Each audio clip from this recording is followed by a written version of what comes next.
After nearly 40 years on Aspen Drive, the church relocated to the corner of Hancock and Bradley Roads on the northern edge of the Fountain Valley. A change in location brought a change in name, Pikes Christian Church, which was fitting for the church's broader vision to impact the greater Pikes Peak region.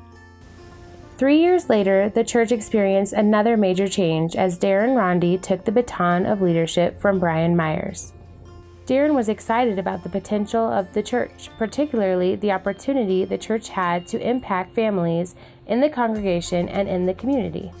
The location of the church gave us great access to roads going both north and south and opened up new avenues of outreach. One of the first things our church did was head down to Pueblo to the youth offender system. Clay Lupton and Kelly Barlow began the ministry there, and every Wednesday night went down and led an Ironman Bible study. At first, only a couple boys came, but over the course of time as they persisted, the numbers grew, and also their team grew as well. A few years later, Kelly decided to share the gospel with those boys, and several gave their lives to Christ and were baptized.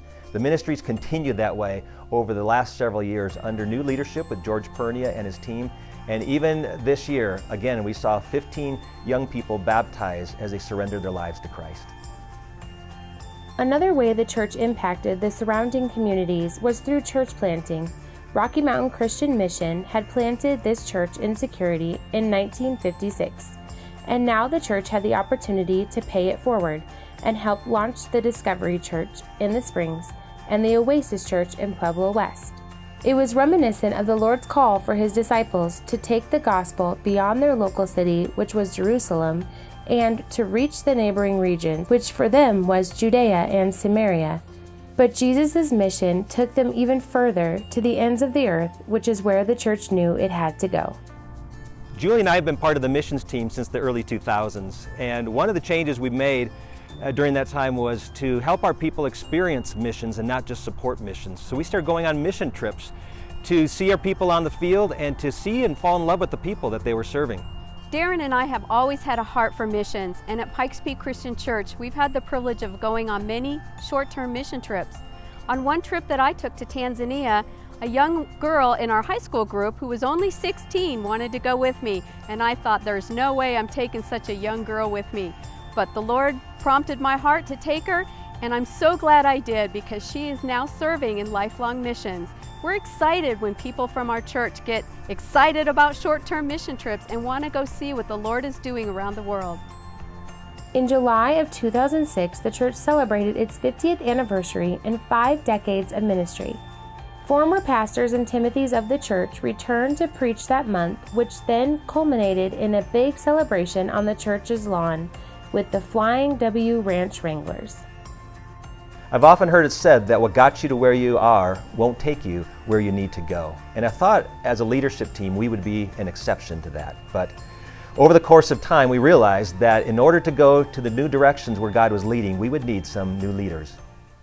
The changes were difficult for a lot of people in the church, including leaders, and I think it got tense because we as an eldership felt we should move forward in building. We really felt like we had the word of the Lord to build.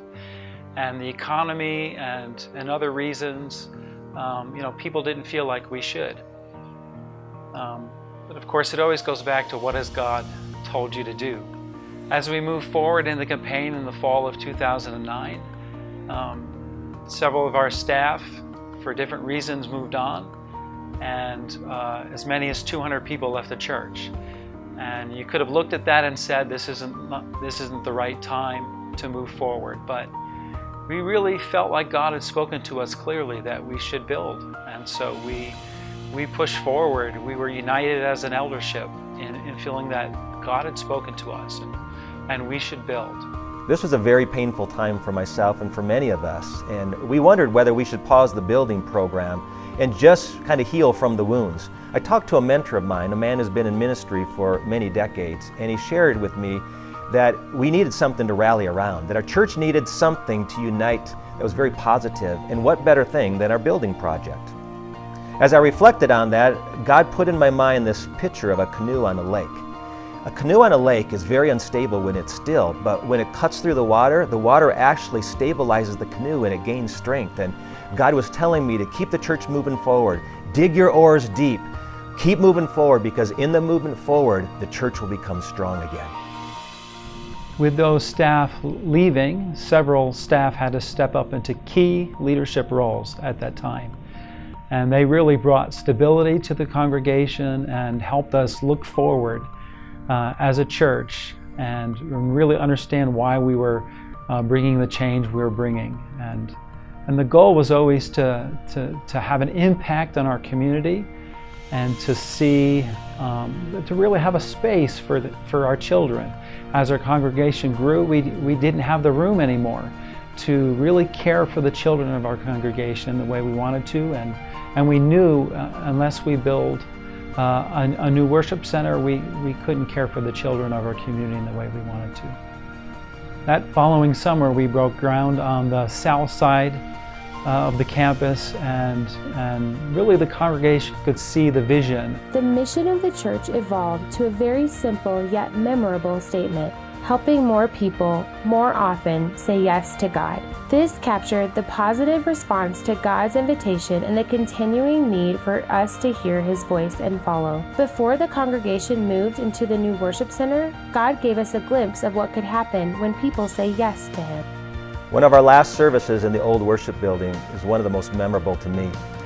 We were getting ready to move in just a couple weeks, and I was preaching a series from the book of Joshua on when they entered the Promised Land. And in one of those messages, Joshua had to tell the people about an act of obedience that they had failed to do, and that they needed to take care of this before they were allowed to enter the Promised Land.